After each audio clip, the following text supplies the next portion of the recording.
Dimpy is there. Hello Dimpy. Veena is there. Good evening Veena. बहुत सारे नए बच्चे जुड़े होंगे और पहले सेशन के बाद मेरे, तो उन सबको सबसे पहली बात बहुत बहुत कॉन्ग्रेचुलेशंस और बहुत बहुत आगे के लिए बेस्ट विशेष, शुभकामनाएं। आप सब लोग जो है अच्छे से इंटरव्यू की फाइनल तैयारी है आपकी, ये लास्ट स्टेज है, इसको भी अच्छे से वैसे ही कॉन्कर करो जैसे आपने रिटन एग्जाम में कॉन्कर किया हुआ है, और आगे जो है परिणाम बेहतर आए हम सबके, इसी उम्मीद के साथ और इसी शुभकामनाओं के साथ आज का जो सेशन है हमारा वो भी शुरू करते हैं। हेलो नीरज, हेलो लोकेंद्र, डिम्पी, शुभ संध्या आप लोगों को। उमेश जी शुभ संध्या। Suman good evening. Veena ji good evening. Ankita good evening. Dimpy ji good evening. चलिए बहुत बढ़िया है, सब लोग लाइव हैं, तो अभी हम शुरुआत कर लेते हैं आज की, और अभी यहीं से स्टार्ट करते हैं। आज जो हम लोग विषय डिस्कस करेंगे, पहले डिस्कस कर लेते हैं, फिर आपकी 1-to-1 क्वेरीज भी मैं ले लूंगा। यस बीना, टीजीटी इंग्लिश है आपका। चलिए, लास्ट जो हमने सेशन किया था, देखिए उसमें हमने बात की थी हॉबीज के ऊपर, कि भाई अगर हॉबीज हम अपनी इनकलकेट करते हैं, डालते हैं, इनकॉर्पोरेट करते हैं अपने इंट्रोडक्शन में, या अपने सुटेबिलिटी में, या अपने स्पेशल अचीवमेंट में, या अपनी क्वेश्चंस के आंसर में कहीं बताते हैं, तो उस पर किस तरीके के प्रश्न बन सकते हैं और उसको हम कैसे कनेक्ट कर सकते हैं, इस पर हमने बात की थी। हमने बात की थी बेसिकली बायोडाटा के बारे में, और बायोडाटा कैसे भरना है और उसमें किस तरीके से प्रश्न निकल के आ सकते हैं। हमने उसके अलावा बात की थी उसमें एकेडमिक क्वालिफिकेशंस वगैरह को लेके। आज जो मेन एजेंडा हमारा डिस्कशन का है, देखिए यस, लोकेंद्र कह रहे हैं मैंने बहुत कुछ सीखा है।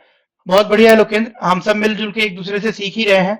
जीवन सीखते सीखते बीत जाए, इससे अच्छा कुछ नहीं है, और हर दिन कुछ न कुछ नया सीखने को मिले, यही चुनौती और यही एक तरीके से हमारे जीवन की जो उत्कंठा है, वही हमें जीवन में एक बेहतर इंसान बनने में मदद करती है। तो ये आप लोगों से हम लोग भी सीख रहे हैं, ऐसा नहीं है कि आप ही सिर्फ सीख रहे हो, ये दो तरफा अधिगम चल रहा है। तो उसी पे बात करते हैं। आज देखिए हमारा जो इंटरव्यू के अंदर, केवीएस इंटरव्यू के जो हम प्रिपरेशन कर रहे हैं इसमें, उसमें जो आज का हमारा एजेंडा है डिस्कशन का, दैट विल इंक्लूड, सबसे पहले एक तो बच्चों के प्रश्न आ रहे हैं बहुत सारे कि भाई ड्रेसिंग सेंस एंड ऑल, कि हम कैसे करें, क्या करें इंटरव्यू को लेके। दूसरी बात हमें जो बात करनी है, इस पे 2-2 मिनट की बात है, ज्यादा लंबी बात है नहीं, तो क्लियर कर लेंगे एक बार के लिए सभी लोग। दूसरी जो बात हमको यहाँ पे ध्यान रखनी है, देखिए वो है ये कि हमारा जो है बायोडाटा के अंदर एक जो पॉइंट है आपका, बहुत सारे बच्चों को उसमें दिक्कत आ रही है कि उसको कैसे फिल किया जाए। बायोडाटा के अंदर जो हमारा पॉइंट क्या आ रहा है, सुटेबिलिटी का। बायोडाटा के अंदर पॉइंट आ रहा है सुटेबिलिटी का, तो सुटेबिलिटी वाले कॉलम को हम कैसे भरें, है ना, शॉर्ट नोट ऑन सुटेबिलिटी। तो इस पे भी हम चर्चा कर लेते हैं, ताकि आपका बायोडाटा जो है ठीक दिखाई दे, सही चीजें लिखी हो उसमें, और उसके ऊपर जो है प्रश्न जो बने उसको आप अच्छे से अंडरस्टैंड कर सको, क्रॉस एग्जामिनेशन को आप फेस कर सको और जस्टिफाई कर सको उन बातों को जो आप अपने बायोडाटा के अंदर या अपने सुटेबिलिटी वाले पॉइंट के अंदर लिख रहे हो। क्लियर हुआ? स्क्रीन ब्राइटनेस, ठीक है, वो टेक्निकल टीम का काम है, वो अपनी करेगी देख के। और इसके अलावा हम थोड़ी सी बात कर लेंगे हमारे सब्जेक्ट नॉलेज के ऊपर, कि हमको किस लेवल तक अपने सब्जेक्ट नॉलेज को प्रिपेयर करके जाना है। इसमें 2 डायमेंशन है, देखो, एक कि हमने जो पोस्ट अप्लाई की हुई है उसके लिहाज से हमको तैयार करना है, पोस्ट अप्लाइड, और दूसरा, और ये ज्यादा महत्वपूर्ण भी है, और दूसरा हो गया हमारा जो एकेडमिक बैकग्राउंड हम दिखा रहे हैं अपने बायोडाटा के अंदर, इसके ऊपर हमें किस लेवल तक की तैयारी रखनी पड़ेगी या रखनी चाहिए, एकेडमिक बैकग्राउंड के ऊपर, और जो हम पोस्ट अप्लाई किए हुए हैं उसके ऊपर।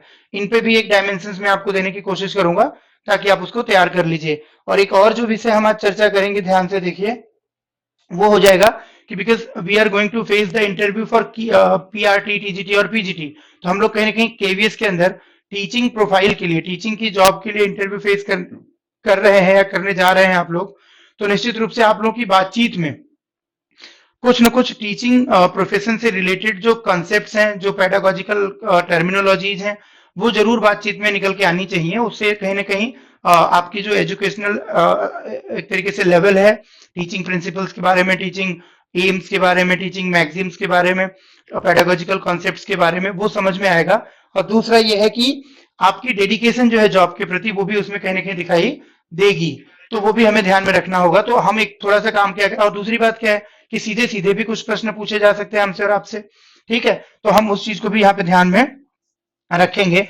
तो कुछ कॉन्सेप्ट्स हम लोग देखेंगे कि ऐसे कुछ टर्मिनोलॉजीज या कॉन्सेप्ट्स हम दिमाग में रखें जिन पे वो सीधे सीधे प्रश्न पूछ भी सकते हैं हमसे, और अगर वो नहीं भी पूछ रहे हैं, लेकिन हम जब अपना उत्तर बता रहे हैं, या हम जब उनके सवालों के जवाब दे रहे हैं, या जब हम अपनी सुटेबिलिटी के बारे में बात कर रहे हैं, या जब हम अपनी हॉबीज के बारे में या अपनी स्ट्रेंथ के बारे में बात कर रहे हैं, अपने इंट्रोडक्शन के अंदर बात कर रहे हैं, तो उन टर्म्स का हम इस्तेमाल कर सकते हैं और उससे हमारा आंसर और बच्चों की तुलना में थोड़ा बेहतर हो सकता है, जो हमें अच्छे मार्क्स खींच सकता है, लाके दे सकता है, राइट। तो जयश्री, नमस्कार जयश्री आपको। उसी लिहाज से हम इस पे बात करेंगे। तो टीचिंग कॉन्सेप्ट्स हम ऐसे लिख सकते हैं, टीचिंग कॉन्सेप्ट्स, या हम कह सकते हैं टर्मिनोलॉजीज, जो अप्रोप्रिएट हो हमारे आंसर्स को इंप्रूव करने में। तो आज का ये हमारा पॉइंट ऑफ एजेंडा रहेगा। सबसे पहले देखिए हम बात शुरू कर लेते हैं अपने ड्रेसिंग सेंस को लेके। जाहिर सी बात है, अब ड्रेसिंग सेंस की जब हम बात करेंगे, देखिए आप महसूस करते हैं अपने अटायर को लेके, आपने जो धारण किया हुआ है, आपने जो वेशभूषा पहनी है, whatever you are can say your attire is on the day, are you comfortable in that or not? That is the main point, right? If you are comfortable, then that is a appropriate attire for you. If it is making you uncomfortable, that is not. तो सबसे पहली बात इसमें देखो, हमको जो point ध्यान में रखना है ड्रेसिंग सेंस में, वो क्या है कि हम उसमें कंफर्टेबल हैं या नहीं।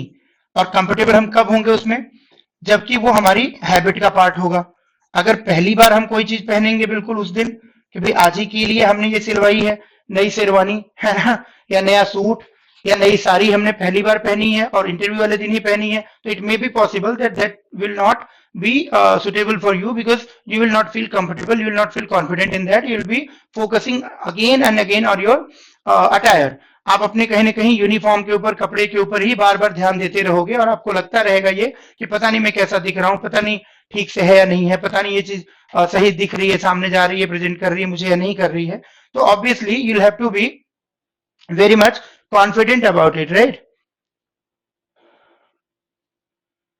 Mohammad Jahir, it was updated, but it was updated quite late. So don't worry, you are not missing anything. This class is there in recorded version also. You'll again rewatch it. So that's not the big deal. And we have just started. These are the topics we are going to discuss today. And we have like picked one topic, that is dressing sense. तो देखो सबसे पहला जो point होगा वो क्या होगा, comfortability, यानी जिसमें आप कंफर्टेबल फील करोगे वही आपका ड्रेसिंग सेंस होना चाहिए। और उसके लिए जरूरी क्या है कि वो आपकी हैबिट में हो, आदत में हो। अब इसका मतलब क्या हुआ, देखो कि अगर मेल कैंडिडेट्स है तो मेल कैंडिडेट्स जो है, और दूसरी बात इसमें देखो एक और चीज पहले, दूसरी बात ये होती है कि ये एनवायरमेंट एप्रोप्रिएट हो। एनवायरमेंट एप्रोप्रिएट का मतलब कि किस फंक्शन में, किस वजह से, किस तरीके के एनवायरमेंट में आप जा रहे हैं उस पर निर्भर करता है। तो अगर आप किसी फंक्शन में जाते तो अलग तरीके की ड्रेस रखते। यहाँ पे चूंकि आप एक फॉर्मल जॉब इंटरव्यू के लिए जा रहे हैं, वो भी केंद्रीय विद्यालय संगठन में, तो निश्चित रूप से आपसे अपेक्षित क्या होगा, you are expected to wear a formal dress, right. That should be औपचारिक, दैट शुड बी फॉर्मल। तो आपको एक औपचारिक वेशभूषा रखनी है। तो हम क्या ध्यान रखेंगे यहाँ पे कि एप्रोप्रिएटनेस भी जरूरी है, कि जिस भी इवेंट के लिए हम जा रहे हैं उसके लिए हमारा जो अटायर है, जो हमारा एक तरीके से वस्त्र है, वेशभूषा है, वो एप्रोप्रिएट है या नहीं। ठीक, तो हम क्या करेंगे, एप्रोप्रिएटनेस का भी ध्यान रखेंगे। और एप्रोप्रिएटनेस के हिसाब से यहाँ पे जो वेशभूषा चाहिए कैसी चाहिए, फॉर्मल, यानी कि औपचारिक। तो इन दोनों ही तत्वों को मिला के देखिए, हम एक बार बात करें अगर इसको भी और उसको भी, तो हम ये समझ सकते हैं कि इन दोनों ही तत्वों को मिला के अगर देखा जाए तो ऐसे हम कह सकते हैं कि भाई ये दोनों ही तत्व मिला के दो तरीके से हम इसको समझ सकते हैं। एक हो गया हमारा मेल अटायर क्या होना चाहिए, और एक हो गया फीमेल अटायर क्या होना चाहिए टीचर की जॉब के लिए, वो भी केवीएस के हिसाब से। तो फीमेल के लिए क्या हो सकता है, या तो वो सूट पहन सकती हैं या तो वो साड़ी धारण कर सकती हैं। अब कोई सोचे कि नहीं मैं भाई बिल्कुल एकदम, है ना, आजकल जो मॉडर्न एक तरीके से हम अपने मर्जी के कपड़े पहन रहे हैं वही पहन के हम इंटरव्यू में जाना चाहें तो हम जा सकते हैं, बट वो ठीक उचित नहीं माना जाएगा। तो हम क्या करेंगे, हम सूट में जा सकते हैं, हम साड़ी में जा सकते हैं, जिसमें कंफर्टेबल हो उसमें आप जा सकते हो। ध्यान क्या रखना है कि बहुत ज्यादा चमक धमक ना हो, बहुत ज्यादा कलरफुलनेस उसके अंदर ना हो, कोई भी एक या दो कलर हो उसमें, ठीक है, और वो थोड़े से आप बोल सकते हो कि प्लेन हो, शोभा देने वाले हो, सिंगल कलर हो, वो आप पहन सकते हो। आप अपने हिसाब से देख सकते हो कि आपके ऊपर ज्यादा फबता है, सूट करता है, आप उस हिसाब से सिलेक्ट कर सकते हो। मोस्टली बच्चे लाइट ब्लू या फिर लाइट ग्रीन या फिर ऑफ वाइट प्रेफर करते हैं। आप अपने हिसाब से देखकर समझ के पहन सकते हैं। साड़ी अगर आप पहनते हैं तो कोशिश करें कि भाई एक प्लेन कलर हो पूरे में, बॉर्डर आपका डिफरेंट कलर का हो सकता होगा, उस हिसाब से आप समझ सकते हैं कि क्या ठीक रहेगा। और सूट में भी वही चीज रहेगी आपकी। बाकी ठंड का टाइम है तो ऑब्वियस सी बात है कि आप उसके ऊपर कुछ ना कुछ स्वेटर डालेंगे, तो वो थोड़ा सा देख लीजिए आपकी मैचिंग हो, बहुत ज्यादा कंट्रास्ट क्रिएट ना करता हो, और ओवरऑल मिला के आपकी एक composite appropriate teachers like personality आपके वेशभूषा से सामने निकल कर आ रही हो, ड्रेसिंग सेंस से सामने निकल कर आ रही हो। मेल कैंडिडेट्स के हिसाब से अगर हम बात करें तो ऑब्वियसली यहाँ पे क्या है कि हम फॉर्मल ड्रेस की बात अगर करते हैं तो मोस्टली हम जो है ट्राउजर पहन सकते हैं, पैंट, एंड देन उसके साथ साथ हम शर्ट डाल सकते हैं कोई भी फॉर्मल। तो पैंट शर्ट अगर हम पहन के जा रहे हैं तो that will be a kind of formal uniform. उसके ऊपर हम एक स्वेटर डाल सकते हैं सिंगल एक कलर में, फुल बाजू का, क्योंकि ठंड का टाइम है। ठीक, अगर ठंड कम हो जाती है तब तक तो आप हाफ स्वेटर पहन सकते हैं अपनी कंफर्ट के हिसाब से। आप चाहें तो ब्लेजर भी पहन सकते हैं, वो भी आप उसी तरीके से सिलेक्ट करेंगे जो मैंने पहले बताया कि बहुत ज्यादा चमक धमक नहीं होनी चाहिए, बहुत ज्यादा जैसे होता है ना शादी ब्याह में पहनने वाला कपड़ा कि बढ़िया एकदम दूर से चमक धमक है उसके अंदर, डीजे में जाके डांस तो हमें करने के लिए वो कहने नहीं जा रहे, पढ़ाने के लिए कहेंगे तो हम पढ़ाएंगे, लेकिन उसमें भी वेशभूषा हमारी शिक्षकों वाली ही रहेगी। ठीक है, तो परफॉर्मेंस के साथ साथ हमें अपने वस्त्र पे भी ध्यान देना होगा। तो हम वही करेंगे जो हमने पहले डिस्कस किया कि हम कोई भी पैंट शर्ट पहन सकते हैं, इसके साथ हम स्वेटर डाल सकते हैं, या हम इसके साथ ब्लेजर भी डाल सकते हैं, कोट भी डाल सकते हैं। जो कंफर्टेबल है टाई लगाने में वो टाई भी लगा सकता है, जिसको लग रहा है कि टाई लगाना उसके लिए आदतन अच्छी बात नहीं है, वो थोड़ा उसमें अनकंफर्टेबल महसूस करेगा तो नहीं भी लगा सकता है, कोई अनिवार्यता टाई लगाने की नहीं है। ठीक, तो आप अपने हिसाब से देख लें कि पैंट शर्ट पहन लें, और पैंट शर्ट में भी देखें, कोशिश करें कि डार्क कलर में पैंट हो आपकी, डार्क ब्लू हो सकती है, डार्क ग्रे हो सकती है, कई बच्चे ब्लैक पैंट को प्रेफर करते हैं, तो वो भी ब्लैक पैंट को प्रेफर करने में क्या है कि थोड़ी बहुत धूल मिट्टी लग जाएगी तो आप बार बार कॉन्शियस हो जाओगे, उसको झाड़ते ही रहोगे, तो इंटरव्यू में जाओगे जाते ही मैं आई कम इन सर, तो वो ठीक नहीं है। तो कॉन्शियस अगर हो रहे हैं तो ब्लैक पैंट मत पहनिए, ठीक है, क्योंकि उसमें धूल मिट्टी लगने की संभावना रहेगी। अब पता चला हम निकल रहे हैं, निकलते निकलते पैंट झाड़ते हुए निकल रहे हैं, अंदर जा रहा है इंटरव्यू के अंदर, उनको नमस्ते बाद में बोल रहे हैं, पैंट पहले साफ कर रहे हैं कि सर रुको पहले पैंट में धूल लग गई, बैठने तो कायदे से साफ करके, है ना। तो ये ना होने पाए, तो ध्यान के रखना कि लाइट डार्क ग्रे या डार्क ब्लू आप वियर कर सकते हैं, उसके ऊपर आप शर्ट उसी हिसाब से ध्यान रख सकते हैं कि हमको क्या पहनना है। ठीक है, आप ऑफ व्हाइट ले सकते हैं, उसमें आप लाइट ब्लू पहन सकते हैं, ठीक है, आप प्लेन व्हाइट पहन सकते हैं, आप देख सकते हैं जो उसमें सूट करे वो आप पहन सकते हैं। शूज आप जो है दोनों ही बच्चे क्या कर सकते हैं, मेल एंड फीमेल, कोशिश करें कि शूज जो है बंद शूज पहने जिसमें आपके पैर ढके हुए हों, जूतियां या जूते जो भी आप पहनना चाहें, और उसमें भी कलर मोस्टली जैसे ब्लैक होता है तो ज्यादा बढ़िया रहेगा, फॉर्मल्स में आ जाता है। बहुत ज्यादा चेरी कलर या ब्राउन कलर उतना ज्यादा आपको सूट नहीं भी कर सकता है, देखने में ठीक नहीं भी लग सकता है, तो ध्यान रख सकते हैं। बाकी तो अपनी मर्जी का है, देखो वेशभूषा उतना मैटर नहीं करती है, ये भी मैं साथ साथ बताते चलता हूँ आपको। ठीक है, ब्लैक शूज पहन लीजिए और थोड़ा सा उसी के शेड में आप मोजे डाल लीजिए। बहुत ज्यादा ये भी ना हो कि भाई लाल रंग के मोजे हैं या हरे रंग के मोजे हैं और हमने उसके ऊपर अपना जूता डाल लिया, ऐसा नहीं। तो आप सबकी इसकी समझ तो बहुत बढ़िया है, बट फिर भी एक हम चूंकि सेशन कर रहे हैं, कुछ बच्चों की डिमांड है कि भाई इस पे भी बात की जानी चाहिए, तो हमने एक छोटी सी बात इस पे की। अब इस वाले विषय पे किसी के अंदर कुछ शंका हो, समाधान उसका हो जाए अभी के भी, समझ आ गया आपको। तो यहाँ पे भी हम शूज जब डालेंगे तो कोशिश करेंगे कि हमारा पैर ढका हो, बहुत ज्यादा स्लीपर्स वगैरह या बहुत ज्यादा सैंडल्स वगैरह पहनने पे जोर न दें। ठीक है, जब आप बैठे हैं तो आपका पैर ढका हो, आपके अंदर कॉन्फिडेंस वैसे भी आएगा, ये आपके लिए बेनिफिशियल रहेगा, ठंड का टाइम भी है। ठीक है, तो ये बात हो गई। और यहाँ पे भी इसी तरीके से हम बात कर सकते हैं कि स्वेटर वगैरह भी हम इसके साथ रखेंगे, स्वेटर या कोट जो भी आप पहनना चाहें वो आप इसके साथ डाल सकते हैं। ठीक है, यहां तक किसी को कोई दुविधा, कोई समस्या, कोई प्रश्न? Is there any question for that? You may ask, then we will switch to the next topic. Lokendra ji कह रहे हैं क्लियर है, ठीक बात है। और किसी को कोई अगर पूछना है कुछ, तो हम एक एक करके ना विषयवार जो है इसको कंप्लीट करते चलेंगे, समझते चलेंगे। और इसको आप क्या करें कि आप फाइनल डे अगर कोई नया वस्त्र कोई बनवा रहा है, इसके लिए कोई नया अटायर कोई खरीद रहा है कि भाई इसी इंटरव्यू के पर्पज के लिए हमें कुछ नए कपड़े चाहिए होंगे, तो वो आप पहले ले लें और उसको फाइनल इंटरव्यू वाले दिन आपको जब पहनना हो केवीएस के अंदर, उसके पहले एक या दो बार पहन के अभ्यास कर लें इंटरव्यू देने का, या पहन के उसमें आप रम जाए या उसकी आदत विकसित कर लें, वो चीज आपके लिए नई ना हो बहुत, जिसमें कि आपको अनकंफर्टेबलनेस फील हो सके। If you're not comfortable, Suman, it's not necessary, है ना, wear what you are comfortable in. ठीक है, कोशिश करो कि आप जिसमें कंफर्टेबल हो वही पहनो। आप सॉक्स डाल सकते हो, आप सीधे सीधे जो है अगर शूज नहीं पहनना चाह रहे तो इट्स नॉट इम्पॉर्टेंट। ठीक है, आप देखें अपने हिसाब से, आप उसमें हाफ कवर्ड शूज आते हैं, आप वो पहन सकते हो, आप जो सीधे सीधे सैंडल पहन सकते हो, जो भी आप पहनते हो आप वो पहन के जा सकते हो। मैंने बार बार फोकस क्या किया है कि it must be comfortable and appropriate for the event you are going in. So these two things are very important. ये आपके लिए कंफर्टेबल होना चाहिए और आप जिस इवेंट में जा रहे हैं, जिस पर्पज के लिए जा रहे हैं, उस पर्पज को सूट करना चाहिए, अप्रोप्रिएटनेस उसके अंदर होनी चाहिए। तो यही दो मेन मुद्दे हैं इसमें, बाकी मुद्दा ज्यादा इंपॉर्टेंट नहीं है। ठीक है, अब अगर आपका पॉइंट क्लियर हो गया तो we can move to the next agenda of discussion, next topic, that is suitability on the biodata form. ठीक, यहां पे मैं इसको हटा देता हूं।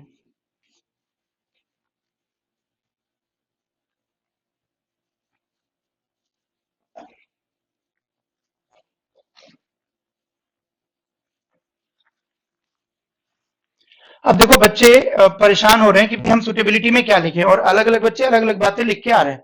बहुत सारे स्टूडेंट्स का इंडिविजुअली पर्सनली चेक करने के बाद ये जो आपका बायोडेटा का पार्ट है पॉइंट 9 का, Mohammad Zaheer, you should prefer the shoes with laces. ठीक है, आप उसको जो है फीते वाले शूज को प्रेफर करिए, लेस के साथ जो शूज आते हैं, और कोशिश करिए पॉइंटेड शूज हो, लेदर के शूज हो, पॉइंटेड हो, आगे जो है बहुत वाइडर ना हो, तो वो ठीक दिखेगा मेरे ख्याल से फॉर्मल के ऊपर।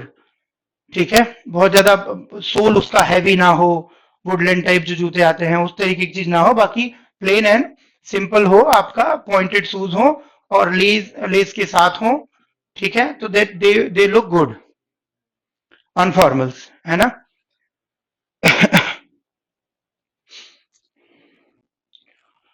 ठीक है, अब देखिए हम बायोडाटा की सुटेबिलिटी वाले पॉइंट की बात करते हैं। अब इसमें क्या देख रहा हूं मैं कि मोस्टली जो स्टूडेंट हैं, जैसे यहाँ पे लगभग लगभग अगर देखा जाए तो करीब 550-600 के आसपास बच्चे अभी तक इंडिविजुअली मैं उनसे इंटरेक्ट कर चुका हूं, और उनके जो यहाँ पे साके सेंटर पे आए हुए हैं बच्चे अलग अलग देश के हिस्सों से, राज्यों से, तो उनके साथ इंटरेक्ट करते समय मैं क्या देख रहा हूँ कि भाई वो बच्चे में कई सारे स्टूडेंट हैं जो बायोडाटा फॉर्म का जब सुटेबिलिटी वाला पॉइंट भर के ला रहे हैं, तो उसमें कहीं ना कहीं फिलोसफिकल अप्रोच रख रहे हैं, है ना। They are not saying that why they are suitable for the post, but they are trying to communicate, trying to say that why teaching profession is a good profession, right. They are not asking you about your views on teaching profession, है ना। People are writing like teaching is a passionate job, teaching is a honorable job in our society, teaching is kind of social service, so a good teacher can change the life of students, a life a changed student can say improve the society, like this and that। तो ये एक तरीके से क्या हो गया, आपका philosophical हो गया, ये आपका व्यू पॉइंट हो गया टीचिंग पे या एक अच्छे टीचर पे। ये यहां नहीं पूछा जा रहा, आप समझिए क्या पूछा जा रहा है, और ये बहुत इंपॉर्टेंट पॉइंट है suitability, because this is that area where you can present your strength to be a good teacher. ठीक है, तो आपको यहाँ पे अपने व्यक्तित्व के उन गुणों की तरफ संकेत करना है जो कि आपको एक अच्छे शिक्षक के रूप में स्थापित करने में मददगार हैं या आपको हेल्प करते हैं, राइट। तो आपका ये जो इंपॉर्टेंट एरिया है ना, ये कहीं ना कहीं इंटरव्यूअर को बातचीत करने के अवसर भी देगा, जिससे कि वो प्रश्न निकाल सकता है। और चूंकि ये आपके बारे में बात है और इसी पे अगर बात होती है, तो you may be comfortable in discussing these topics, these things, right. And अगर उस चीज को आप जस्टिफाई कर जाते हो, आप जो भी चीज लिख के ले जा रहे हो सुटेबिलिटी में, अगर वो आप जस्टिफाई कर जाते हो बातचीत के दौरान, तो निश्चित रूप से इसका इम्पैक्ट आप जो नंबर्स लेके आओगे इंटरव्यू के अंदर उस पर दिखाई देगा, सीधे सीधे साफ साफ। क्लियर हुआ, अच्छे नंबर मिलने के चांसेस बढ़ जाएंगे आपके। तो दो ही चीजें इंटरव्यू के अंदर, एक तो आपका इंट्रोडक्शन में अगर पूछा जाता है आपसे, आपको एक चांस मिलता है अच्छा कि आपसे आपका परिचय पूछा जाए, इंट्रोडक्शन पूछा जाए, तो वो एक अवसर है जहां पे कि आप वोकल वे में, मौखिक रूप से अपनी स्ट्रेंथ के बारे में, अपनी लाइकनेस के बारे में, हॉबीज के बारे में, अपनी एक्सपर्टीज के बारे में, अपने एक्सपीरियंस के बारे में, अपनी नॉलेज के बारे में कुछ हिस्से बता सकते हो, जो कि इंटरव्यूअर को आकर्षित कर सकता है आपको चुनने के लिए। दूसरा सुटेबिलिटी वाला पॉइंट है जो कि रिटर्न वे में आपसे पूछा गया है कि वाई यू आर सुटेबल। तो सबसे पहले आप इसकी डिमांड को समझें। और तीसरा एक मौका होता है पूरे इंटरव्यू के टाइम में, 15 से 16 मिनट जो भी आपका इंटरव्यू चलेगा, उसमें कि आपको माइक्रो टीचिंग या आपको पढ़ाने के लिए कह दिया जाए कि आप अपनी कक्षा में कैसे पढ़ाओगे कोई विषय, ये बताइए। तो वो भी एक बहुत बढ़िया अवसर होता है अपनी शिक्षण कौशल को प्रदर्शित करने का। अपने इंटरैक्शन स्किल्स को प्रदर्शित करने का, कम्युनिकेशन स्किल्स को प्रदर्शित करने का, सब्जेक्ट नॉलेज को कैसे प्रेजेंट किया जाता है, इन चीजों को जाहिर करने का। तो ये तीनों एस्पेक्ट आप देखिए, ध्यान रखिए, आपको नंबर दिलाएंगे। कुछ क्वेश्चंस के फैक्चुअल अगर आप आंसर नहीं दे पाते हो, आप वहां पे सॉरी बोल देते हो, आप उनसे क्षमा मांग लेते हो, तो वो आपके इंटरव्यू को बहुत ज्यादा नकारात्मक रूप में प्रभावित नहीं करेंगे। लेकिन जो ओपिनियन बेस्ड क्वेश्चंस हैं, जो हाइपोथेटिकल क्वेश्चंस हैं, जो आपके स्ट्रेंथ के बारे में है, सुटेबिलिटी के बारे में है, they require a good answer. Rishi Kumar is asking कि मैंने सीटेट जो है 2015 में भी किया है, 18 में भी क्लियर किया है, तो मैं कौन सा मेंशन करूं? आप दो रास्ते हैं इसके चुनने के, एक तो आप पहले वाला मेंशन करो, दूसरा ये है कि अगर आप दिखाना चाहते हो मार्क्स आपके अच्छे आए हैं तो जिसमें ज्यादा नंबर आए हैं वो मेंशन करो, ठीक है, कोई दिक्कत नहीं है। आप इनमें से दोनों में से कोई भी एक मेंशन कर सकते हो जिसमें आपके अच्छे नंबर आए हों, और वही सर्टिफिकेट आप लेके जाओ, तो कोई दिक्कत नहीं है। ठीक, तो आइए इस पे बात करते हैं। तो पहली बात तो आपको क्या समझ आया कि सुटेबिलिटी जब हमको लिखना है तो हमसे पूछा जा रहा है कि पद के लिए हम योग्य क्यों हैं। जो भी हमने पोस्ट के लिए अप्लाई किया हुआ है उस पद के लिए हमारी क्या योग्यता है, हमारी क्या अर्हता है, हमारी उपयुक्तता क्या है, हम इस तरीके से इसको समझने की कोशिश करते हैं। अब देखो, उपयुक्तता या अर्हता की जब हम बात करते हैं तो हमें क्या ध्यान रखना है, हमें ध्यान हमेशा रखना है कि हम कहीं ना कहीं टीचिंग के लिए ही जा रहे हैं, टीचर बनने जा रहे हैं। और टीचिंग के लिए जब हम जा रहे हैं तो हम किसके लिए जा रहे हैं, हमको ये भी ध्यान रखना है, हम पीआरटी के लिए जा रहे हैं, हम टीजीटी के लिए जा रहे हैं, या हम पोस्ट ग्रेजुएट टीचर बनने जा रहे हैं। अब इन तीनों में ही बच्चों की उम्र में क्या है, अंतर है। और आप जानते हो कि उम्र के हिसाब से उनकी एक तरीके से इंटरेस्ट में भी, उसकी अंडरस्टैंडिंग लेवल में भी, बच्चों की लर्निंग एबिलिटीज में भी अंतर आएगा। उसी बात को ध्यान में रख के आप क्या करेंगे, अपने सुटेबिलिटी वाले कॉलम को फिल करेंगे और ध्यान में रखेंगे कि आपके व्यक्तित्व के वो गुण जो कि आपको इस पद के लिए योग्य बनाते हैं। अब मान लीजिए कोई बच्चा बोले कि जी मैं गाड़ी बहुत अच्छी चला लेता हूं, अगर वो बोले कि I am a skilled driver, तो अब ऑब्वियस सी बात है कि आप स्किल्ड ड्राइवर है, ये बहुत अच्छी बात है। लेकिन शिक्षक को क्या रोज बस में बिठा के बच्चों को खुद ही घर पहुंचाना है? क्या शिक्षक को रोज बस में बिठा के बच्चों को खुद ही घर से विद्यालय लेके आना है? नहीं। तो इसका मतलब क्या हुआ, उसके लिए एक प्रोफेशनल ड्राइवर ऑलरेडी हायर किया जाएगा या किया गया होगा। क्लियर हुआ? अगर स्कूल में बस सर्विस दी जाती है तो हम ड्राइविंग स्किल्स को अगर सुटेबिलिटी में लिखते हैं तो ये हमारे काम का नहीं है। ये एक एग्जांपल मैंने आपको दिया। तो ऐसा कोई भी विषय इसमें लिखना ठीक नहीं होगा जो कि हमें इस पोस्ट के अलग रास्ते पर लेके जाता हो। हम इसमें कोशिश करेंगे कि हर बात वही लिखेंगे जो कि हमारे काम की हो। ठीक है, तो देखिए अब यहां पे हम क्या लिख सकते हैं, मैं आपको बताता हूं। हम यहां पे लिख सकते हैं क्या, हम यहां पे लिख सकते हैं जैसे अपनी सब्जेक्ट नॉलेज के ऊपर। अगर हमारा सब्जेक्ट नॉलेज अच्छा है तो हम क्या लिख सकते हैं कि सर यहां पे हम लिख सकते हैं I have good command over my subject knowledge, I have good command on my subject. ठीक है, हम क्या लिख सकते हैं, I have good command on my subject. Social service Somi, अच्छा हाँ ये भी ध्यान रखो, कुछ बच्चे ऐसा भी कर रहे हैं कि भाई लिख रहे हैं कि भाई I want to be a social worker, ठीक है, या I can be a social worker. तो वहां पे सीधे सीधे क्वेश्चन बनेगा कि भाई अगर आप सोशल वर्कर बनना चाहते हैं या सोशल सर्विस करना चाहते हैं तो विद्यालय में क्यों आ रहे हैं? आप जाइए, बहुत सारे ऑर्फनेज हैं, बहुत सारे स्ट्रीट चिल्ड्रन हैं, बहुत सारे एक तरीके से स्लम्स में रहने वाले बच्चे हैं, बहुत सारे एनजीओज हैं जो बच्चों को निःशुल्क शिक्षा देने का काम करते हैं, आप उनके साथ काम करिए। तो आपको कहीं ना कहीं वो फंसा सकता है प्रश्न। तो आपको क्या ध्यान रखना है, हम कोई भी ऐसी बात ना करें कि हम एकदम महान किस्म के आदमी हैं और हमारा अवतरण ही इस पृथ्वी पे इसलिए हुआ है कि हम देश को एकदम जाते ही बदल देंगे। ठीक है, हम अपने आप को कृष्णावतार या रामावतार, ठीक है, हम अपने आप को ब्रह्म बनाने की कोशिश ना करें, ये भी हमें ध्यान रखना है। हमें व्यवहारिक बात लिखनी है जो कि हमारी योग्यता को क्या करे, सिद्ध करे, और जिसमें कि हम बहुत बनावटी भी न दिखे, है ना। तो हमें उन शब्दों से बचना है जो कि आडंबरपूर्ण है। ध्यान रखना है आपको मैं क्या कह रहा हूं, व्यवहारिक शब्दावलियों का प्रयोग करना है अपने उत्तर को देते हुए जो कि सुनने वाले को लगे कि वो कबूल कर ले या स्वीकार कर ले। ऐसी कोई बहुत बढ़ा चढ़ाकर बात नहीं कर देनी कि भाई हम तो देखो जी अवतरण लेके आए हैं, हमारा तो अवतरण हुआ है, हम प्रकट हुए हैं, है ना। और प्रकट किस लिए हुए हैं, एक विशेष उद्देश्य से प्रकट हुए हैं, कलयुग के सारे समस्याओं का समाधान मुझे ही देना है ना। वो कली भगवान को जो आप ढूंढ रहे थे वो मैं ही हूं, ऐसा नहीं बताना है, ठीक है, गड़बड़ हो जाएगी उसमें। तो थोड़ा सा क्या देखना है इसमें, देखो सोमी सोमी जी आप जो है ध्यान से देखें, अभी हम लोग इस पे काम कर लेते हैं, निकल जाएगा। एनजीओ का एक्सपीरियंस है सोमी के पास, बेस्ट है। If you have experience of 10 years you should mention it, right? कि I have worked with children, I have worked with society for 10 long years, and in that I have understood the problems of education at the grassroots level, and I have understood the learners needs, and that's why I think that I will be implementing good pedagogical techniques. I will be implementing good teaching techniques, teaching methods, will be using appropriate teaching aids, will be understanding the learners needs and their psychologies, and in this way I will be a good teacher. I am suitable for this post. तो वहां पे हम Somi mention कर सकते हैं और ये mention करना चाहिए। उसके बारे में थोड़ी जानकारी रखिएगा कि भाई किस एनजीओ के साथ आपने काम किया, क्यों छोड़ दिया करना, और करना चाहिए था आपको, क्या आपको प्रेरित किया कि आप एनजीओ की सर्विस को छोड़ के केवीएस में आना चाहते हैं, शिक्षक क्यों बनना चाहते हैं। इस तरीके के तमाम सारे दूसरे प्रश्न इससे क्या होंगे, निकलने की संभावना रहेगी। और क्या है, सतीश जी कह रहे हैं सर जो ओनली 12th पास हैं वो क्या लिख सकते हैं, सब्जेक्ट की कमांड है।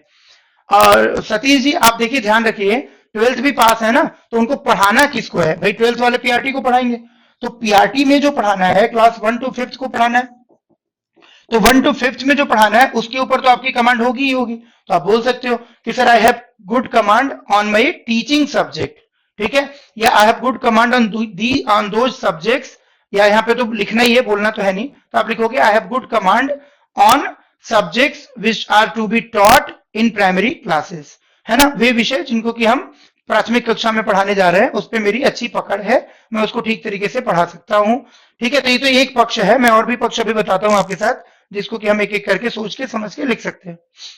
डिम्पी कह रही है मैं फ्रेशर हूं, सुमन कह रही है सर मेरी ग्रेजुएशन की मार्कशीट में मदर्स नेम की स्पेलिंग हिंदी डिफरेंट है, बाकी डॉक्यूमेंट्स में तो क्या करूं, एफिडेविट बनवा लो। एक एफिडेविट बनवा लीजिए, वैसे कोई दिक्कत नहीं, अगर हिंदी में मिस्टेक है इंग्लिश में सही है स्पेलिंग आपकी माता जी की, तो वो उसमें कोई समस्या नहीं आएगी। फिर भी आप अपनी संतुष्टि के लिए, अपने भय के निवारण के लिए आप क्या कर सकते हैं, एक छोटा सा एफिडेविट बनवा सकते हैं। वैसे वो ज्यादातर खुद ही एफिडेविट आपसे लिखवा लेते हैं ऐसी किसी कमी को पूरा करने के लिए, लेकिन फिर भी आप अपने शंका का समाधान करने के लिए बनवा लीजिए।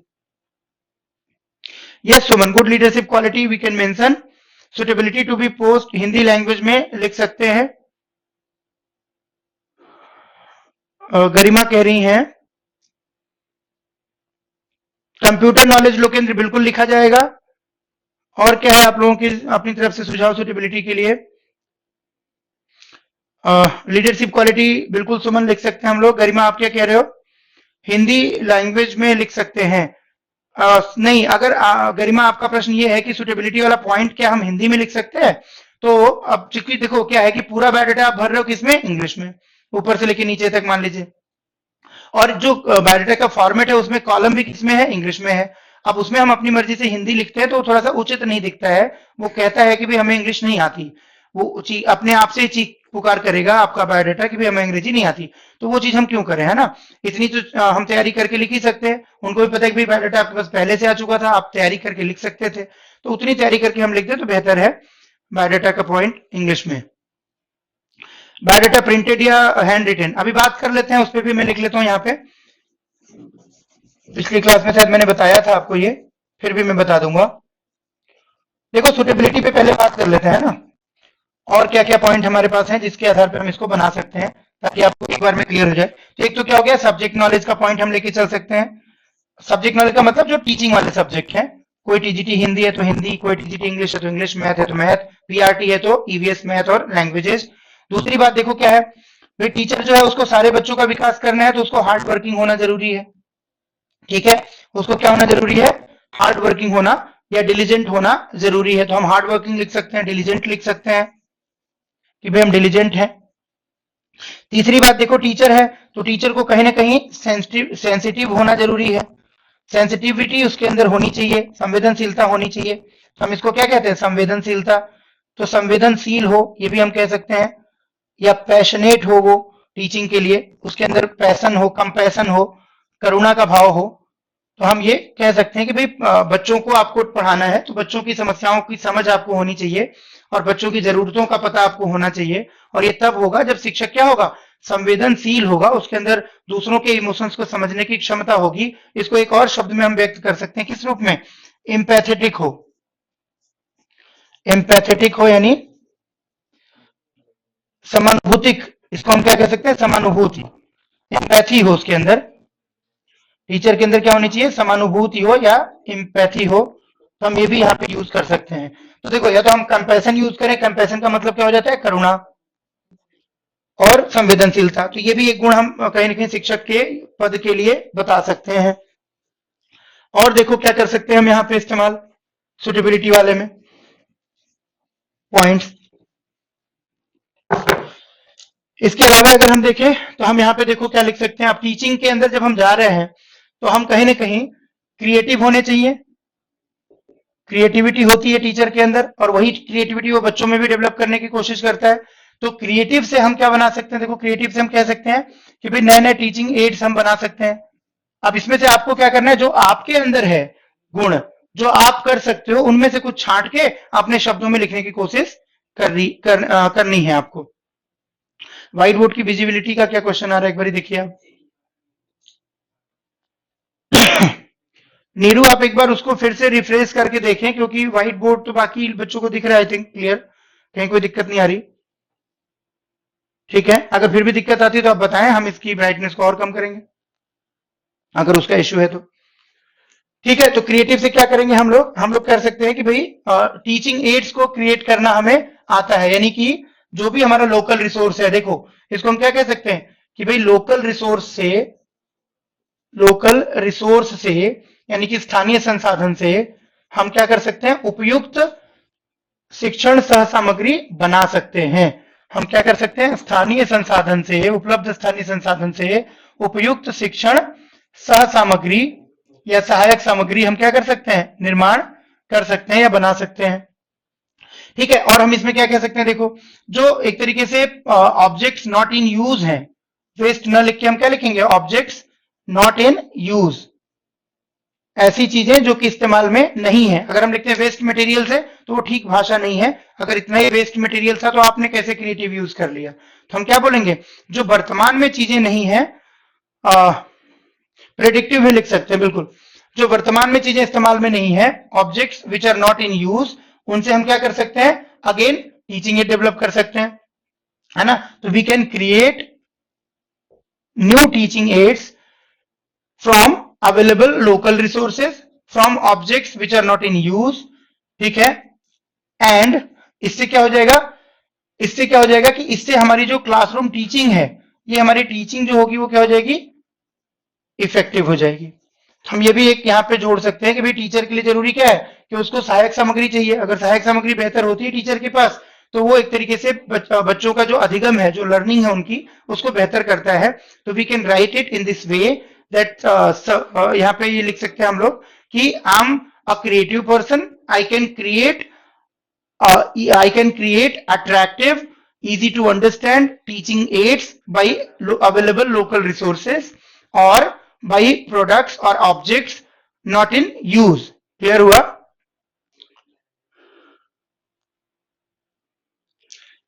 कोमल, आपकी क्वेरी क्या है, sir in CTET marks it is printed at 98 in place of 91, will it create any problem. आपके 91 मार्क्स हैं और ये 98 हो गया है, तो ये कैसे हो गया, मतलब ज्यादा हो गया। तो इसको आप एक बार करेक्शन के लिए अप्लाई कर दें, क्या बोलते हैं आपके सीबीएसई में, सीटेट विंग में करेक्शन के लिए अप्लाई कर दें। अगर आपके मार्कशीट में कुछ और है, सर्टिफिकेट में कुछ और है उसके अंदर, तो आप इसको एक बार करेक्शन के लिए जरूर अप्लाई कर दें और उसकी एक्नॉलेजमेंट अपने साथ रख लें। अगर करेक्ट होकर नई मार्कशीट या सर्टिफिकेट आ जाता है तो वेल एंड गुड, नहीं तो आपका एक्नॉलेजमेंट आपके पास होना चाहिए कि I have applied for this correction. How many words we are supposed to use for this? Around 50 to 55 words maximum। Mohammad Jahir, आपको ध्यान रखना है कि जो सुटेबिलिटी हम लिखेंगे लगभग 50 से 60 शब्दों में लिखेंगे। पहले जो बायोडाटा वो रखते हैं अपने डॉक्यूमेंट में, उसमें लिखा होता था नॉट एक्सीडिंग 50 वर्ड्स, 50 शब्दों से अधिक नहीं। इस बार जो उन्होंने पीजीटी और टीजीटी मिसलेनियस के लिए बायोडाटा अपलोड किया है 28 तारीख को, उसमें उन्होंने शब्द सीमा हटा दी है, बट एक लिमिटेड जगह दी हुई है। तो आप मान के चले कि 50-55 शब्दों में ये आ जाना चाहिए। ठीक है, प्रिडिक्टिव लिख सकते हैं, सुमन आपने पूछा था। चलिए अब आगे देखो, टीचिंग एड की बात होगी, चौथा पॉइंट। पांचवा पॉइंट और हम इसमें क्या डाल सकते हैं, देखो पांचवा पॉइंट हम यहाँ पे डाल सकते हैं कि मैं इंक्लूसिव क्लास को अच्छे से हैंडल कर सकती हूं। इंक्लूसिव क्लास का पॉइंट डाल सकते हैं, ठीक है, इंक्लूसिव क्लास का पॉइंट डाल सकते हैं, यानी कि मैं समावेशी जो शिक्षा है, समावेशी जो एक तरीके से शिक्षा है या हमारी क्लासरूम है समावेशी, उस समावेशी क्लासरूम के हिसाब से मैं क्या कर सकती हूं, समावेशी क्लासरूम के हिसाब से अच्छे से बच्चों को पढ़ा सकती हूं। तो हम क्या कह सकते हैं कि समावेशी कक्षा की समझ मुझे है, ठीक है, अंडरस्टैंडिंग ऑफ इंक्लूसिव क्लास, कि भाई इंक्लूसिव क्लास में क्या चाहिए होता है, क्या जरूरी होता है, ये सारी समझ मेरे अंदर है, मुझ में है। तो कहीं ना कहीं मैं एक जो है बेहतर शिक्षक बन सकती हूँ, क्योंकि मैं समावेशी शिक्षा की जरूरतों को समझकर विभिन्न प्रकार की योग्यता के, अर्हता के बच्चों के जो लर्निंग नीड्स हैं, जो उनकी लर्निंग पेस है, सीखने की गति है, जो उनकी लर्निंग एबिलिटीज हैं, सीखने की क्षमताएं हैं, उनके मुताबिक सिखा सकती हूँ। ठीक है, तो हम यहाँ पे CWSN की भी बात कर सकते हैं जब हमसे फर्दर क्वेश्चन पूछे जाएंगे। हम यहाँ पे बात कर सकते हैं एक तरीके से मल्टीपल टीचिंग एड्स की, ऑडियो विजुअल की, है ना, असिस्टिव डिवाइसेस की बात कर सकते हैं। अगर वो हमसे पूछते हैं कि भाई क्या करोगे आप, तो आप बोलोगे सर असिस्टिव डिवाइसेस का यूज कर सकते हैं। अगर मान लीजिए लर्नर हमारा ऑडियो से सीख सकता है तो हम ऑडियो में सिखाने की कोशिश करेंगे उसको, लिसनिंग मटेरियल से। अगर वो विजुअल सीख सकता है तो उसको हम विजुअल्स प्रोवाइड करेंगे ज्यादा से ज्यादा। इस तरीके की अच्छी बात हो सकती है इस पे, अगर आप ये यूज करते हो टर्म। तो कहीं ना कहीं हो सकता है कि आपका इंटरव्यू 2-3 मिनट इसी पॉइंट पे डिस्कस होता रहे, because that is very important concept as per today's educational system.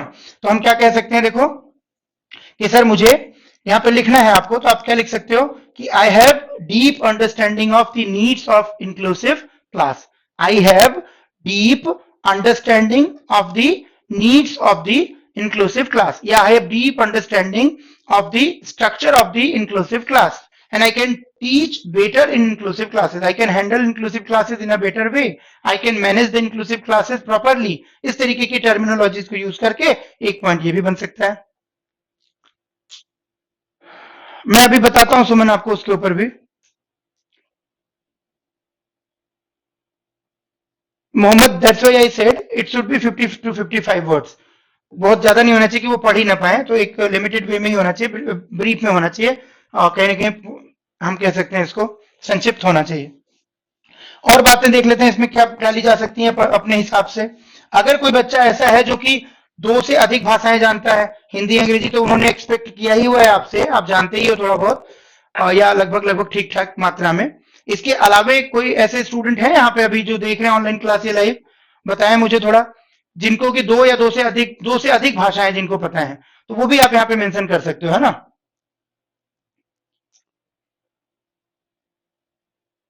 Interview letter नहीं डाउनलोड हो रहा है गरिमा, आपका बहुत ट्राई किया आपने। आप एक मेल लिख दीजिए, हम देखते हैं, अगर ट्राई करते हैं, आप अपनी डिटेल्स भेज के मेल लिख दीजिए, वो आपको असिस्ट कर दिया जाएगा, आपके मेल पे दोबारा भेज दिया जाएगा पीडीएफ में, अगर निकल के आ जाता है।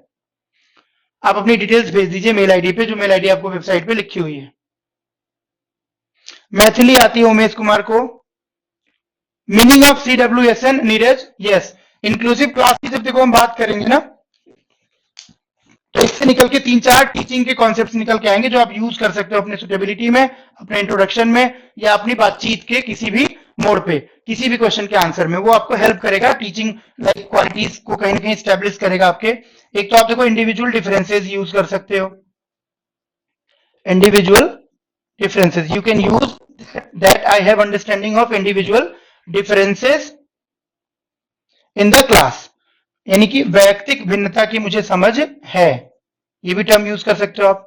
वैयक्तिक भिन्नता का मतलब क्या हो गया, एवरी चाइल्ड इज यूनिक, हर बच्चा जो है वो क्या है, अलग अलग है, एक जैसा नहीं है। On the basis of his IQ level, on the basis of his emotional development, on the basis of his interest और hobby, on the basis of his own you can say genetical traits, और उसके अलावा on the basis of the external environment, means social status, economic status, religion, society, community, culture, language, everything. तो that is called individual differences. और CWSN का मतलब क्या हो गया, चिल्ड्रन विद स्पेशल नीड्स। तो जब इंक्लूसिव क्लास आप करोगे तो उसमें आपको मल्टी सिचुएशन प्रॉब्लम आएंगी, उसमें आपको कहीं ना कहीं जो अलग अलग एबिलिटीज के बच्चे होंगे उन सबको एक साथ पढ़ाना पड़ेगा, विशिष्ट आवश्यकता वाले बालक या बच्चे आप कह सकते हो इसको। तो इसके लिए आपको क्या करना पड़ेगा, आपको जो है अपनी टीचिंग मेथड्स को भी कहीं ना कहीं कंबाइन करना पड़ेगा, डिफरेंट टीचिंग मेथड्स को मिलाकर पढ़ाना पड़ेगा, आपको डिफरेंट टीचिंग एड्स को यूज करना पड़ेगा कक्षा के अंदर, आपको जो है different kinds of evaluation techniques use करनी पड़ेंगी, different standards of evaluation you have to fix, different types of questions you have to make right. तो वो सारी चीजें इसमें आ जाएंगी। विशिष्ट आवश्यकता के बालक हम कहते हैं, तो इसके अंदर आपके लाइक गिफ्टेड चाइल्ड भी आ जाएंगे, एवरेज भी आ जाएंगे, लर्नर्स भी आ जाएंगे। तो हम इसमें किसको रखेंगे, गिफ्टेड को भी रखेंगे, और इसके अंदर हम कहीं ना कहीं स्लो लर्नर्स को भी रखेंगे, इसके अंदर कहीं ना कहीं हम डिसेबिलिटी वाले बच्चों को भी रखेंगे, जो लर्निंग डिसऑर्डर्स हैं, डिसेबिलिटीज हैं, इम्पेयरमेंट्स हैं, उनको भी रखेंगे। तो इस तरीके की कक्षा को हम क्या कहते हैं, इंक्लूसिव क्लास कहते हैं। इसमें हम जो है लाइक जो अनप्रिविलेज्ड या एक तरीके से हम बोल सकते हैं कि जो उपेक्षित इग्नोर्ड बच्चे हैं उनको भी रखा जाएगा, जिनको कि मेन स्ट्रीम में मौका नहीं मिला है, जो वीकर सेक्शन है एक तरीके से हमारा, उसको भी हम रखेंगे इसमें। Weaker section on the basis of the social status और economic status also, gender basis पे, जैसे मान लीजिए है ना, तो गर्ल्स हो गई या जो SC ST कम्युनिटीज हो गई, ट्राइबल कम्युनिटीज हो गई, वो सब कहीं ना कहीं इंक्लूसिव क्लास के अंदर बेनिफिशरीज माने जाते हैं, जिनकी आवश्यकता क्या है, अलग है। तो आप यहाँ पे ध्यान रखेंगे कि इन शब्दों का इस्तेमाल करके आप अपना बायोडाटा अच्छा बना सकते हो, टीचर्स लाइक क्वालिटीज आप अपनी यहाँ पे प्रदर्शित कर सकते हो, और इसके ऊपर फर्दर अगर आपसे क्वेश्चंस पूछे जाते हैं तो ऑब्वियसली ये आपको मदद करेंगे अपने इंटरव्यू को अपने हिसाब से देने के लिए।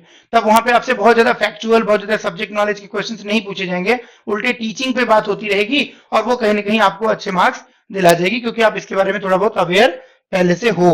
अच्छा, छठा पॉइंट इसमें हम देख लें एक बारी, क्या यूज कर सकते हैं हम लोग इसके अंदर। जैसे मैंने आपको बताया, अगर किसी के पास दो से अधिक अगर मान लीजिए लैंग्वेजेस की जानकारी है, तो क्या लिख सकता है कि मैं मल्टी लिंग्विस्टिक हूं, मैं मल्टी लिंग्विस्टिक हूं, और मल्टी लिंग्विस्टिक होना, बहुभाषी होना मुझे अन्य बच्चों की तुलना में बेहतर बनाता है। या हम इस लिख सकते हैं कि भी आई am a multi linguistic person, so it will help me in teaching in multi linguistic classes. ठीक है, कि मुझे बहुभाषिक कक्षाओं में पढ़ाने में इससे क्या हो जाएगी, मदद मिलेगी। तो बहुभाषी व्यक्तित्व होना क्या है आपके लिए, अच्छी बात है। ठीक है, तो आप उसको भी मेंशन कर सकते हो अपने पूरे इंटरव्यू के दौरान, कहीं भी जहां मौका मिलता है, जब पूछा जाता है कि कौन कौन सी भाषाएं आपको आती हैं, तब आप बता सकते हो। जैसे यहाँ पे मोहम्मद जहीर ने बताया कि तेलुगु आती है, हिंदी आती है, कन्नड़ भी आती है, बहुत बढ़िया बात है, और इंग्लिश भी आती है ना। तो Mohammad Zaheer can say that sir, अगर मान लीजिए पूछते हैं, क्रॉस करते हैं कि भाई you have written in your biodata that you are a multilinguistic person and this will help you in a multilinguistic class. So mister Zaheer, what do you mean by so that, what languages do you know. तो अब आप वहां बता सकते हो कि sir I know Hindi and English, and in addition to that I also know Telugu, Kannada, right, Telugu and Kannada. So it will make me comfortable if there are students of different languages, I will teach them comparatively by using their own languages if it is needed. तो आप इस तरीके से अपने answer को क्या कर सकते हो, वहां पे क्रॉस क्वेश्चन के आंसर को भी दे सकते हो। और एक और लास्ट बात देख लेते हैं हम लोग, क्या लिख सकते हैं हम लोग, आप लिख सकते हो कि I M neutral in my neutral approach, I follow a neutral approach. ठीक है, मतलब मैं एक तटस्थ अवधारणा रखता हूं किसी भी विषय को लेके, तटस्थ सोच का व्यक्ति हूं। और तटस्थ सोच का व्यक्ति होने का मतलब क्या हुआ, इसको हम कैसे जस्टिफाई कर सकते हैं, जो तटस्थ होगा वो कैसा होगा, वो ऑब्जेक्टिव होगा, या उसके अंदर ऑब्जेक्टिविटी होगी, हम कह सकते हैं। इससे क्या होगी, ऑब्जेक्टिविटी आएगी, यानी कि वस्तुनिष्ठता आएगी। और वस्तुनिष्ठता क्या करती है, टीचर के लिए जरूरी है या नहीं है। अगर टीचर वस्तुनिष्ठ नहीं होगा तो किसी भी विषय को वो एक तरीके से बिना सारे डायमेंशंस को समझे उसके ऊपर अपनी राय बना लेगा, और बच्चों को भी वो क्या करेगा, किसी एक ही मत के प्रति दबावपूर्ण तरीके से पढ़ाने की कोशिश करेगा। तो ऑब्जेक्टिविटी मस्ट बी देयर, है ना। स्टूडेंट्स का इवेल्युएशन अपनी किसी पर्टिकुलर ओपिनियन के बेसिस पे, अपनी पर्टिकुलर कम्युनिटी के बेसिस पे, कास्ट के बेसिस पे, रिलीजन के बेसिस पे वो उनको पसंद या नापसंद नहीं करेगा, बल्कि एबिलिटीज को फोकस करके उनको पढ़ाने का काम करेगा। तो ऑब्जेक्टिविटी आ जाएगी इससे जुड़ के। इससे जुड़ के और क्या बात आ सकती है, देखो इससे कहीं ना कहीं जुड़ के बात आ सकती है कि भाई मैं अनबायस्ड रहूंगा, पक्षपात नहीं करूंगा किसी भी तरीके का, ना तो जेंडर बायस होऊंगा, ना तो सोशल बायस होगा मेरे अंदर, ना तो मेरे अंदर इकोनॉमिक बायस होगा, किसी भी तरह का आर्थिक पक्षपात भी नहीं है, सामाजिक पक्षपात भी नहीं है, और लैंगिक पक्षपात भी नहीं करूंगा। अनबायस्ड बिहेवियर रहेगा मेरा, ठीक है। No stereotype, I don't have any stereotype thinking, तो स्टीरियोटाइपिंग नहीं है मेरे अंदर, कोई रूढ़िबद्धता नहीं है ना। जैसे हम ये, मैं मान के नहीं चलता कि भाई महिलाएं कमजोर होती हैं या पुरुष श्रेष्ठ होते हैं, या महिलाएं ज्यादा भावुक होती हैं पुरुष कम भावुक होते हैं। मैं अपने सारे बच्चों को एक समान, एक बराबर मौके दूंगा सीखने के, और उनके प्रति एक जैसे भाव रखकर उनको सिखाऊंगा, उनके अंदर कोई भेदभाव किसी भी आधार पर नहीं करूंगा। तो ये सारी बातें हम यहाँ पे लिख सकते हैं। और इस तरीके से जो है, अगर कोई व्यक्ति मान लीजिए स्पोर्ट्स में है, तो वो क्या लिख सकता है, वो अपनी स्पोर्ट्स की एबिलिटी को या फिजिकल एक्सरसाइज की एबिलिटी को यूज कर सकता है, और ये बता सकता है कि I can also teach learners about their health, about their physical activities, physical exercises, so that their health can be improved, है ना। And you know that improved body will only have the improved mind, है ना। अगर healthy body नहीं है तो healthy mind होना संभव नहीं होता, मुश्किल होती है उसमें, ठीक। तो ये पॉइंट्स हो गए बहुत सारे। एक और पॉइंट आप लिखना चाहो तो 9th पॉइंट में लिख लो, उसके बाद आप अपने हिसाब से प्लान करके बना लेना। इसमें आप क्या कह सकते हो कि भाई अगर मैं स्पोर्ट्स में, चूंकि सर मैं अच्छा हूं, यहाँ पे आप लिख सकते हो कि I am good in sports, I have played cricket, I know how to play cricket, या I know how to can say do physical exercises, I am a good body builder, या कुछ भी ऐसा जो भी आपके अंदर विशेषता है। रनर हो तो रनर यूज कर सकते हो। और उसके बाद आप क्या लिख सकते हो, I can also mentor my students in their physical activities, physical exercises, so that their health can also be improved while learning the concepts, learning the subjects. ठीक, लिखा जा सकता है, बोला जा सकता है, इसके ऊपर क्रॉस होगा तो उसको जस्टिफाई भी किया जा सकता है। और एक और बात आ गई, देखो वो क्या आ गई, लीडरशिप या मैनेजमेंट रिलेटेड एबिलिटीज, ये भी हम लिख सकते हैं। अगर आप में से कोई भी ऐसा है जिसने कि कभी कोई टीम लीड की हो अपने स्कूल के अंदर, अपने कॉलेज के अंदर, अपने जॉब के अंदर, आप में से कोई ऐसा है जिसने कोई इवेंट मैनेज किया हो, कोई प्रोग्राम कल्चरल आपके स्कूल में हुआ और वो आपने कोऑर्डिनेट किया हो पूरा का पूरा, तो आप उस बात को भी बड़े आराम से यहाँ पे लिख सकते हो।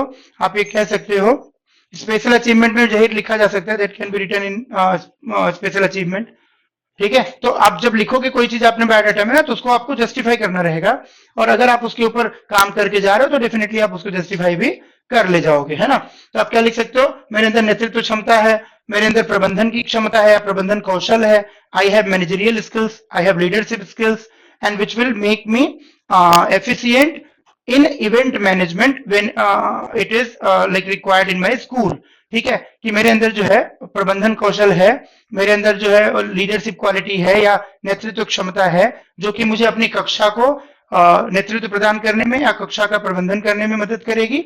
साथ ही साथ विद्यालय में होने वाली जो दूसरी सह शैक्षणिक गतिविधियां हैं, विद्यालय में होने वाले जो को स्कॉलिस्टिक इवेंट्स हैं, करिकुलर एक्स्ट्रा करिकुलर एक्टिविटीज हैं, उनके अंदर भी मैं एक रोल प्ले कर सकती हूँ, क्रिएटिव कंस्ट्रक्टिव रोल प्ले कर सकता हूँ या कर सकती हूँ। ये भी आप यहाँ पे लिख सकते हो और या तो बता सकते हो, ठीक। इतना लिख के छोड़ दो। जब पूछें कि आपने लिखा हुआ कि भाई आपके अंदर लीडरशिप स्किल्स है, तो कैसे आपने ये लिखा, कैसे आपको पता चला, तो आप बोलो कि sir in my school, in my college, और अगर आप पढ़ा रहे हो कहीं पे या पढ़ा चुके हो तो आप लिख सकते हो कि while teaching in that school I was the head of the you can say I was the head of the cultural team and I have managed so many events and I also got appreciated for my event management। तो आप ऐसे करके proof कर सकते हो, ठीक है। किसी भी लेवल पे अगर आपने नहीं टीचिंग की हुई है तो अपने स्कूल लेवल पे बोल सकते हो कि I was the head of my cultural team, I was head of my sports team, ठीक है, and I have represented my school in different competitions, I have represented my team in different competitions,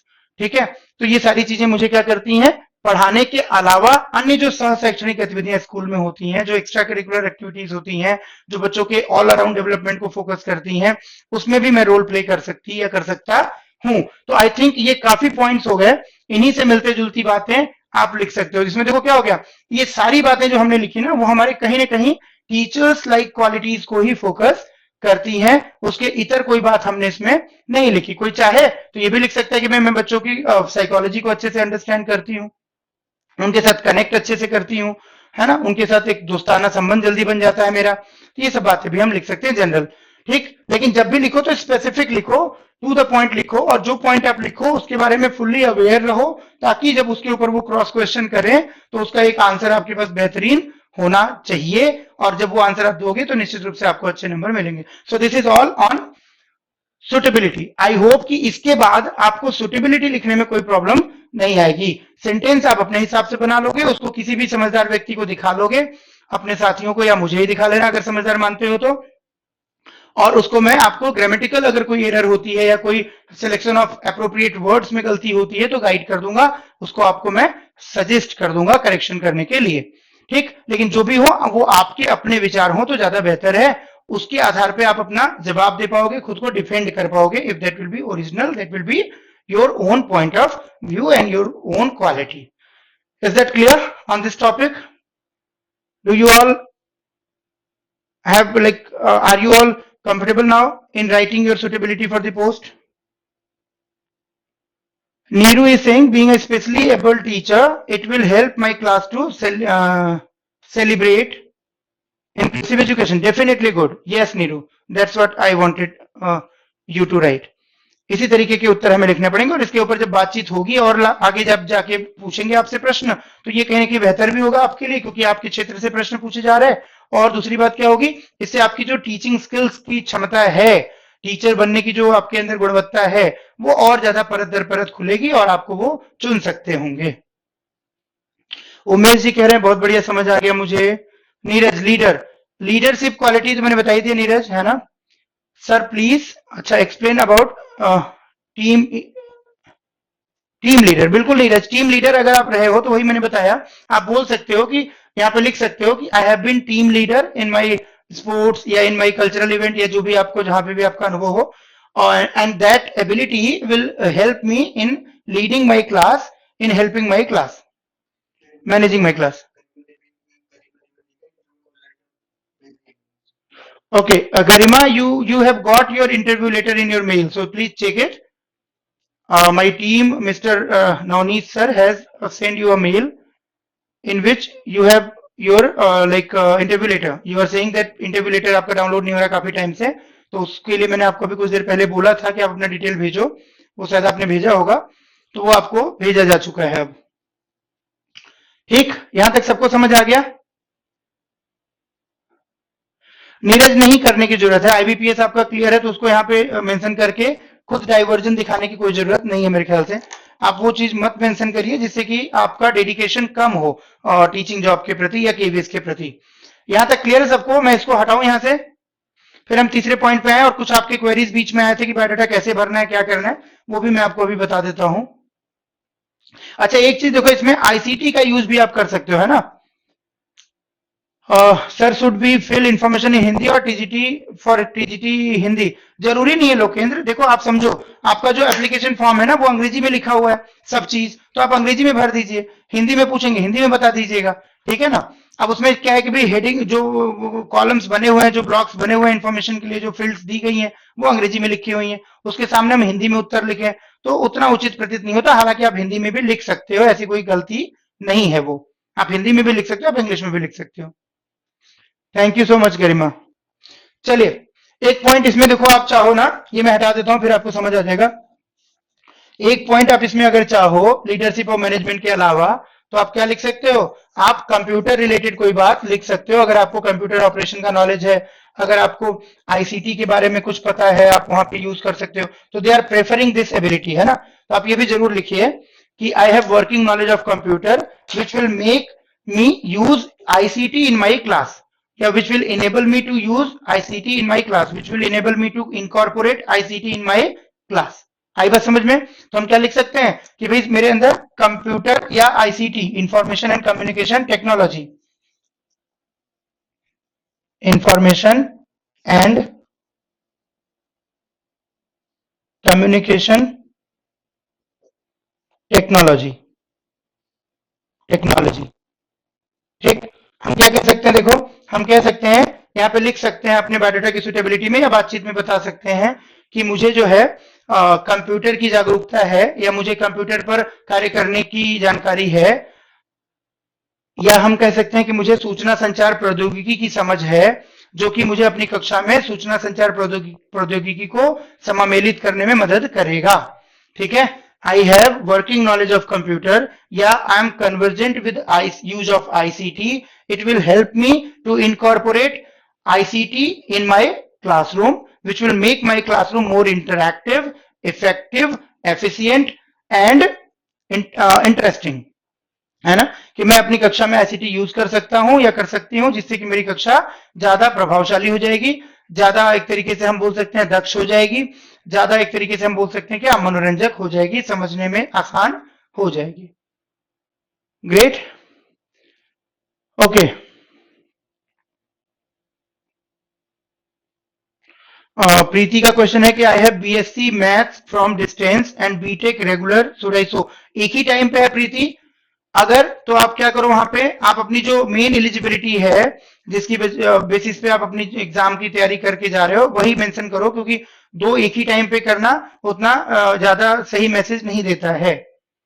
ठीक है, तो आप एक ही को करो। लोकेंद्र क्या कह रहे हैं, should we retype in bilingual? अच्छा, बायोडाटा कैसे भरना है ये आप पूछ रहे हो, मैं अभी बता देता हूं आपको। बिल्कुल एक्टिविटी बेस्ड टीचिंग कर सकता हूँ सतीश, ये भी लिख सकते हैं हम लोग, बहुत सारी चीजें लिखने के लिए हैं, देखो कोई कमी नहीं है। 11 में आप क्या लिख सकते हो, अपने टीचिंग मेथड्स पे जा सकते हो। और आपको पता है कि भाई आज के समय में जो टीचिंग मेथड्स हैं अच्छे, वो क्या है, एक और पॉइंट निकल के आता है हमारा, टीचिंग मेथड्स को हम लेके जाके बात कर सकते हैं अपनी शिक्षण विधियों को, और हम क्या कह सकते हैं कि सर मैं यहाँ पे लिख सकते हैं, मतलब कि I can use activity based teaching methods in my class which will create interest for learning among the learners, है ना, और which will allow the learners to learn in a natural way. ठीक है, हम क्या लिख सकते हैं, हम लिख सकते हैं कि I can use activity based teaching, activity based teaching methods, एक पॉइंट हो गया। दूसरा पॉइंट हम क्या लिख सकते हैं, देखो इंक्वायरी बेस्ड टीचिंग, हम ये भी कह सकते हैं कि हम इंक्वायरी बेस्ड टीचिंग कर सकते हैं, इंक्वायरी बेस्ड टीचिंग कर सकते हैं हम। तीसरा क्या कह सकते हैं, हम तीसरा कह सकते हैं प्रैग्मेटिक टीचिंग, प्रैग्मेटिक यानी प्रयोजनवादी शिक्षण। ठीक है, तो प्रैग्मेटिक अप्रोच है हमारी टीचिंग को लेके। तो प्रैग्मेटिक अप्रोच जैसे ही आपने लिखा, इसका मतलब जितनी भी वर्तमान नई शिक्षण विधियां हैं, जैसे कि प्रोजेक्ट मेथड हो गया आपका किलपैट्रिक का, या ह्यूरिस्टिक मेथड हो गया आपका, है ना, आर्मस्ट्रांग का, या मान लीजिए डाल्टन प्लान हो गया हेलन पार्कहर्स्ट का, या मान लीजिए जिसको हम कह रहे हैं एक तरीके से प्रश्नोत्तर विधि हो गई, ये तमाम सारी विधियां जो हैं, जो अच्छी वाली विधियां, जैसे छोटे बच्चों के लिए अगर हम प्राइमरी टीचर के लिए हैं तो हम लिख सकते हैं प्लेवे मेथड का यूज कर सकते हैं, हम लिख सकते हैं यहाँ पे किंडरगार्टन मेथड से पढ़ा सकते हैं। तो थोड़ी बहुत जानकारी उस पर रहेगी तो हम ऐसे शब्दों का प्रयोग भी कर सकते हैं, उसके ऊपर आगे क्वेश्चंस पूछने की संभावना बढ़ जाती है। तो this is all I think. अब आपके क्वेरीज ले लूं मैं पहले, फिर आगे की बात करते हैं ना। देखो एक बात समझो आप सब लोग के प्रश्न आ रहे हैं एक जैसे, इसको मैं हटाता हूं यहां से। एक तो प्रश्न है कि बायोडाटा भर के ले कैसे जाना है, और इसमें देखो बहुत ध्यान से सुनना आप सब लोग, मैं आपको बताता हूं क्योंकि कल से मुझे आपके इंटरव्यू भी प्लान करने हैं ऑनलाइन, तो उसके पहले मुझे आपका सबका बायोडाटा भरा हुआ मेल आईडी पे चाहिए, स्कैन करके प्रॉपर तरीके से पूरा भरा हुआ। आपको डाउनलोड किए जा रहे हैं, सारे स्टडी मटेरियल मिल रहे हैं आप लोगों को, जो भी रिक्वायर्ड डॉक्यूमेंट्स हैं आपको मिल रहे होंगे। आई थिंक आपके अपने प्रोफाइल पे ही अपलोड किए जा चुके हैं, बायोडाटा का भी फॉर्मेट अपलोड किया जा चुका है, ओबीसी सर्टिफिकेट का भी फॉर्मेट और एनओसी का भी फॉर्मेट अपलोड किया जा चुका है। ठीक है, उसके बाद आपको करंट अफेयर्स के जो नोट्स हैं, अभी कौन कौन सी पोजीशन होल्ड कर रहा है नेशनल लेवल पे, स्टेट लेवल पे, है ना, हर एक स्टेट का चीफ मिनिस्टर कौन है, गवर्नर कौन है, ये सब नोट्स भी अपलोड किए जा चुके हैं जो आपको पता होने चाहिए। चीफ इलेक्शन कमिश्नर कौन है, चीफ जस्टिस ऑफ इंडिया कौन है, ठीक, या फिर जैसे हमने उसमें वित्त आयोग का अध्यक्ष कौन है, फाइनेंस कमीशन का, एनएचआरसी का कौन हेड है, ठीक है, राष्ट्रीय महिला आयोग का अध्यक्ष कौन है, ये सब बातें वहां पे हमने डाली हुई हैं। Speaker of Lok Sabha, deputy speaker, president of Rajya Sabha, vice president of Rajya Sabha, vice chairman, मतलब ये सारी चीजें लिखी जा चुकी हैं, दी जा चुकी हैं आपको।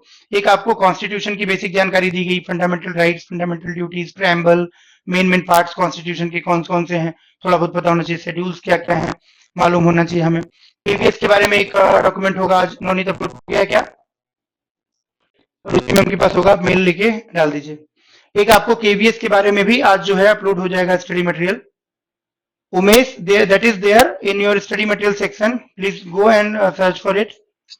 तो आपका वो भी मिल जाएगा आपको केवीएस के बारे में भी।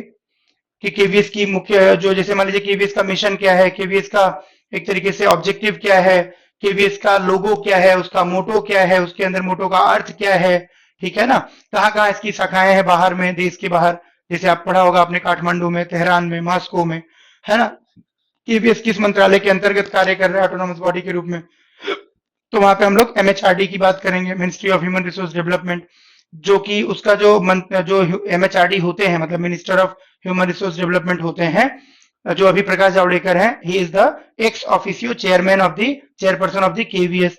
कमिश्नर ऑफ द केवीएस कौन है? संतोष कुमार मल्ल है, ठीक है। हेडक्वार्टर कहाँ है? नई दिल्ली में है। तो ये सारी बेसिक बातें आपको केवीएस की पता हो।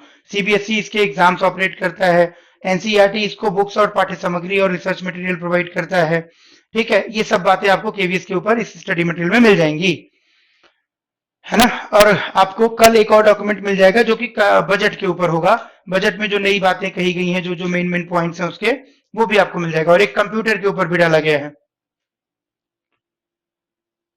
नीरज, अगर कंप्यूटर सर्टिफिकेट आपके पास है तो आप जरूर दिखाइए, ठीक है ना, क्योंकि वो कहीं ना कहीं आपकी व्यक्तित्व को एक नया आयाम देगा कि आपको कंप्यूटर की भी जानकारी है। और अगर नहीं है सर्टिफिकेट तो भी आप जो है वहां पे लिख सकते हो इसके बारे में कि भाई मेरे पास वर्किंग नॉलेज है। किसी के पास अगर नहीं है सर्टिफिकेट तो। अंकिता, अंकिता की क्या प्रॉब्लम है? Mohammed said, is there any provision for us to come and give mock interview offline? Definitely you all can come if you can, ठीक है, you are all welcome। अगर आप सब लोग में से कोई भी आ सकता है तो आइए, आप मॉक इंटरव्यू यहाँ पे ऑफलाइन भी दीजिए, कोई रोक टोक नहीं है। ऑनलाइन में देना है तो में आपकी शुरू हो जाएगी बात। चलिए देखिए, आपका जो बायोडेटा है, इसको लेके मैंने पिछली बार बताया था कि कैसे भरना है आपको, ठीक है। इसमें आपको दो तीन तरीके हैं। देखो, एक तो तरीका ये है कि भाई जो फॉर्मेट है उस फॉर्मेट को ही हम क्या करें, इसी फॉर्मेट को प्रिंट कर लें, और इसको प्रिंट करके हम क्या करें, इसको प्रिंट करके इसको हैंड रिटन हम अच्छे से भर लें, और हैंड रिटन भर के इसकी हम क्या करें, 5 फोटोकॉपीज करा लें जो हमें लेके जानी है। एक तरीका हो गया ये सीधा रास्ता। दूसरा रास्ता क्या है, इसी फॉर्मेट को प्रिंट कर लें और प्रिंट करके इसको हम प्रिंट करके क्या करें, हैंड रिटन भर लें।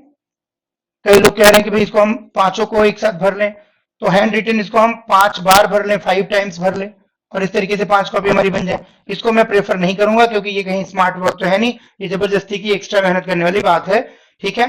तो कोई बहुत जरूरी नहीं है ऐसा करना, ये ज्यादा बेहतर रास्ता होगा, इस रास्ते में से चलते हैं। तो दूसरा, इसको हम क्या करें, इसको हम कंप्यूटर के ऊपर खुद से इसी फॉर्मेट को बना लें, ठीक है। कंप्यूटर जनरेटेड हो जाए हमारा ये, हम इसको कंप्यूटर पे जनरेट कर लें सेम फॉर्मेट को, ठीक है।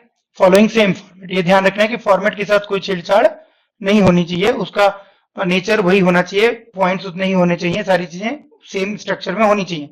तो कंप्यूटर जनरेटेड एक बायोडाटा हम बना लें, और इसके अंदर हम क्या करें, इसके अंदर हम कंप्यूटर टाइप्ड रखें, इसको हम कंप्यूटर टाइप्ड रखें, और कंप्यूटर टाइप्ड वे में ही इसको हम क्या करें, 5 कॉपीज इसकी प्रिंट ले लें, 5 कॉपीज प्रिंट निकाल के हम इसको यूज कर सकते हैं। तो ये दोनों ही रास्ते ठीक हैं, इन दोनों में ही अपनी खूबियां हैं।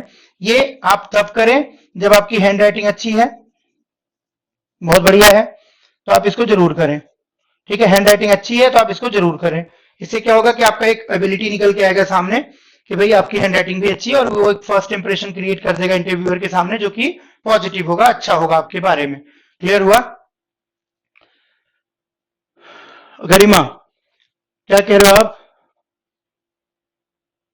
बायोडाटा में कैसे मेंशन करें कंप्यूटर सर्टिफिकेट? आप उसको एजुकेशनल वाले में ऐड कर सकते हो, एजुकेशनल प्रोफेशनल जो डिग्री आपको लिखने के लिए कहा गया है वहां पे ऐड कर लीजिए उसको आप, नीचे जो कॉलम्स हैं, रोज हैं उसमें, ठीक है। तो एक क्या हो गया, देखो, अगर आपकी हैंड राइटिंग बहुत बढ़िया है, आप सुंदर लिखते हो, देख के अच्छा लगता है आपका लेखन, तो निश्चित रूप से if your handwriting is very attractive, if you write in a good handwriting, then obviously you should fill your biodata with your hands and get it copied. 5 copies you can xerox, it can be xerox, right. और अगर थोड़ी सी लग रही कि भाई वो चीज उतनी अच्छी इंप्रेशन क्रिएट नहीं करेगी, मेरी हैंडराइटिंग उतनी अच्छी नहीं है, बहुत भी लिखूंगा मैं ठीक तो भी थोड़ा बहुत गड़बड़ कर सकती है, तो हम वहां पे क्या करें, थोड़ा सा स्मार्ट वे अपनाएं और कंप्यूटर जनरेटेड प्रिंट लेकर जा सकते होंगे। तो इससे भी क्या हो जाएगा कि एक नई स्ट्रेंथ हमारी पता चल जाएगी और एक वीकनेस छिप जाएगी। हैंड राइटिंग की जो थोड़ी सी क्लियरिटी की दिक्कत है, सफाई की दिक्कत है, वो यहाँ पे नहीं दिखेगी। और दूसरी तरफ कि हम कंप्यूटर पे काम कर सकते हैं ये दिख जाएगा। लेकिन जरूरी क्या है कि हम खुद करें, बैठ के किसी से मदद लेके करें, लेकिन खुद करें। हम ये ना करें कि किसी और से तुरंत जाके साइबर कैफे से या कहीं से बनवा के ले आके दे दें, हमको उसकी जानकारी ना हो। अगर वो पूछ दे कि कॉलम बनाइए कंप्यूटर पे, तो हम कॉलम बना ही नहीं पाए, तो फिर पूछेगा ये आपकी को करने की क्या जरूरत थी फिर किसी और से करवाने की। तो बेहतर ये होगा कि आप खुद बनाएं और उसको सीख भी लेंगे इसी बहाने आप। और दूसरा क्या होगा कि अगर वहां पे इस पे प्रश्न होता है तो आप कह सकते हो कि सर इसको मैंने खुद ही अपने से बनाया है और मुझे लगा कि ये तरीका ठीक रहेगा, तो आप वहां पे ये दिखा सकते हो। उससे आपका क्या होगा, हैंड राइटिंग की जो कमजोरी है थोड़ी बहुत वो छुप जाएगी और आपकी जो कंप्यूटर पे काम करने की क्षमता है वो प्रदर्शित हो जाएगी। तो दोनों ही कंडीशन में आपके लिए क्या है, विन विन सिचुएशन है। हैंड राइटिंग अच्छी है तो हम हैंड राइटिंग में लेके जाते हैं तो अच्छा है, अगर हमारा कंप्यूटर हैंड राइटिंग खराब है तो हम कंप्यूटर से लेके जाते हैं तो अच्छा है। इसके अलावा दोनों में से कुछ भी हम कर सकते हैं। हैंड राइटिंग अच्छी है फिर भी कंप्यूटर से लेके जा सकते हैं, कंप्यूटर की नॉलेज है फिर भी हैंड राइटिंग में लिख के ले जा सकते हैं। तो ऐसा कोई एक नियम नहीं है, दोनों फॉलो हो सकता है। क्लियर है ये? चलिए, एक आपको स्पेशल अचीवमेंट में क्या लिखना है, नया वाला जो फॉर्मेट है उसके हिसाब से अगर हम देखें तो उसमें आपको मैंने बताया कि आप जो है जो भी अगर किसी ने एनएसएस किया हुआ है, एनसीसी किया हुआ है, देखो स्पेशल अचीवमेंट में बच्चे पूछ रहे हैं कि भाई क्या लिखें। आपका चूंकि जो उन्होंने पीजीटी और टीजीटी डब्ल्यूई के लिए या फिजिकल एजुकेशन के लिए, आर्ट एंड एजुकेशन के लिए 28 तारीख को अपलोड किया है डॉक्यूमेंट, उसको अगर देखें तो उसमें एक पॉइंट इन्होंने ऐड किया है क्या, स्पेशल अचीवमेंट। पहले वाले जो बायोडाटा के फॉर्मेट है उसमें ये पॉइंट नहीं था अलग से, तो कहीं कि उसको हमें अपने लिखना होता था सुटेबिलिटी में या इंट्रोडक्शन में बताना होता था। ऐसी कोई बात अगर है तो Mohammed Zaid, I'm talking about it. Just wait.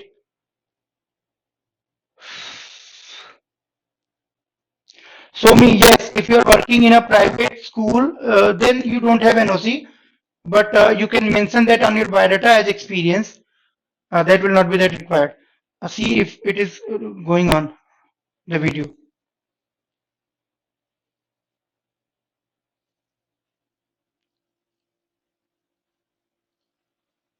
We are checking it, Ankita. Yes, it's now live.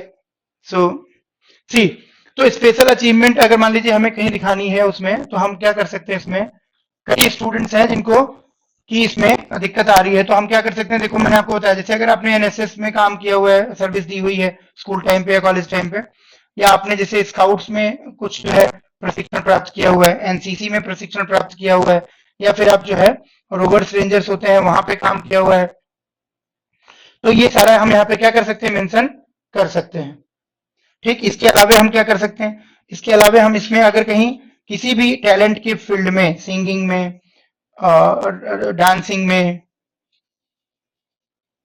ठीक है, डिबेट में, राइटिंग कंपटीशन में, स्पीच कंपटीशन या राइटिंग रिलेटेड कोई भी कंपटीशन हो सकता है, ऐसे राइटिंग इन एनीथिंग और अदर्स, और किसी स्पोर्ट्स में मान लीजिए कोई लेवल पे खेला है हमने और उसका कोई सर्टिफिकेट हमारे पास है, तो हम उसको भी यहाँ पे मेंशन कर सकते हैं। ठीक, आपने अगर कोई इवेंट मैनेजमेंट किया है, जैसे दिल्ली में कई बच्चे हैं जो यहाँ पे इंटरव्यू दे रहे हैं, उन्होंने क्या किया, उन्होंने जो है जो एक तरीके से श्री श्री रविशंकर जी के आयोजन में किया गया था दिल्ली महोत्सव, उसमें उन्होंने वॉलंटियर की भूमिका निभाई थी। किसी ने जो है कॉमनवेल्थ गेम्स में वॉलंटियर की भूमिका निभाई थी, तो दे कैन मेंशन दैट। ठीक है, तो इवेंट मैनेजमेंट का कोई है आपके पास तो आप वो लिख सकते हो यहाँ पे। ठीक है, या फिर और कोई भी बात ऐसी जैसे आपने कोई सोशल सर्विस की हुई है, अलग से किसी एनजीओ के साथ काम किया या कुछ भी है, ठीक है, तो वो भी आप यहाँ पे मेंशन कर सकते हो। कोई आपने बहादुरी का काम किया तो वो आप मेंशन कर सकते हो। ठीक है, तो ये सारी बातें हम लेके अपने दिमाग से, अपने तरीके से सोच के थोड़ा अपने बारे में हम यहाँ पे मेंशन कर सकते हैं, और उसके ऊपर बात होती है तो हम उस पर जस्टिफाई खुद को कर सकते हैं। तो ये भी क्लियर हो गया होगा आपको? ठीक है, और आपकी जो क्वेरीज हैं एक्सपीरियंस वगैरह को लेके, तो आपको डॉक्यूमेंट्स का मैंने बता ही दिया था। अब एक थोड़ी सी बात कर लेते हैं, आपका इंटरव्यू कैसे होगा, उसके ऊपर आपको क्या तैयारी करनी है जल्दी से। आपको मैं सुटेबिलिटी दे दिया, बाकी चीजें आपको मैंने पहले डिस्कस कर रखी हैं। कैसे क्या करना है।